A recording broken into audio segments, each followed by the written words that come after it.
ভালো লাগলেই কি ভালোবাসা যায়? চলুন জানি ভালো লাগা কি? ভালো লাগার সাথে অভিজ্ঞতার সাথে মিল আছে। কাউকে দেখেছেন সে এটা করছে, আপনার ভালো লেগেছে। আপনিও চান সেটা করতে। তার মানে পূর্বের একটা অভিজ্ঞতা বা চিন্তার একটা মিল আছে ভালো লাগার সাথে।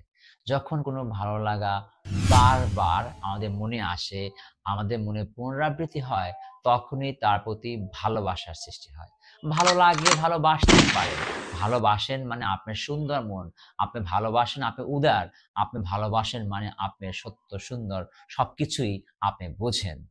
সুতরাং ভালোবাসা কোনো অন্যায় না। কিন্তু আমরা ভালোবাসতে না বাসতেই কাউকে পেতে চাই, এখানেই সমস্যা।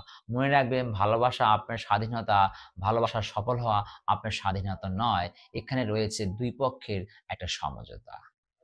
ভালোবাসার স্বাধীনতা আমার আছে, কিন্তু ভালোবাসা সফল করা বা পাওয়ার স্বাধীনতা আমার নেই। কারণ আপনি কাউকে ভালোবাসতেই পারেন, আপনি ফুল ভালোবাসতে পারেন, আপনি ফল ভালোবাসতে পারেন, চাঁদকে ভালোবাসতে পারেন। কিন্তু আপনি চাঁদকে পাওয়ার আশা করবেন? করেন না। তাহলে ব্যক্তিকেই আপনি পাওয়ার আশা করেন। তাহলে সেই ব্যক্তিরও তো একটা ভালো লাগা, খারাপ লাগা আছে।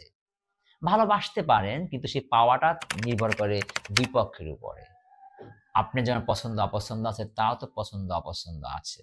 তাহলে কি আমরা কিভাবে এই ভালোবাসায় জয়ী হতে পারি? ভালোবাসায় জয়ী হওয়ার উপায় হচ্ছে আপনাকে অপেক্ষা করতে হবে। যদি আপনার ব্যক্তিত্ব, আপনার শিক্ষা, সংস্কৃতি, পারিবারিক সবকিছুর সাথে ওই ভালো লাগার ব্যক্তির সাথে মিলে যায়, তাহলেই কেবল আপনার এই ভালোবাসায় সফলতা আসবে, তাকে পেতে পারবেন। এখন ভাবতে পারছেন ভালো লাগা কি এত যোগ বিয়োগ করে হয়? হুটহাট করে চলে আসে। সেটাও সত্য কথা। আর এই কারণে সমস্যাগুলো আমাদের বেশি সৃষ্টি হয়। ভালোবাসায় সফল হতে হলে অপেক্ষা করতে হয়। নিজেকে ধৈর্য ধারণ করতে হবে। নিজেকে ডেভেলপ করতে, বিকশিত করতে হবে। আর তখন দেখবেন বিশেষ আপনি যদি অপেক্ষা করেন তখন দেখবেন ঠিক আপনার মতো কাউকে ভালোবাসলেও সেখান থেকে রেসপন্স আসবে। আমরা ভালো লাগবে, ভালোবাসবো, এটাও কোনো সমস্যা নেই। পেতে হলে অপেক্ষা করতে হবে, নিজেকে বিকশিত করতে হবে। আর তাহলেই আমি যাকে ভালোবাসবো কোনো একদিন ঠিক দেখব সেও আমার মতোই সেও আমাকে ভালোবাসবে। তাহলে অপেক্ষা এবং নিজেকে বিকশিত করাই আমাদের লক্ষ্য। ধন্যবাদ সকলকে।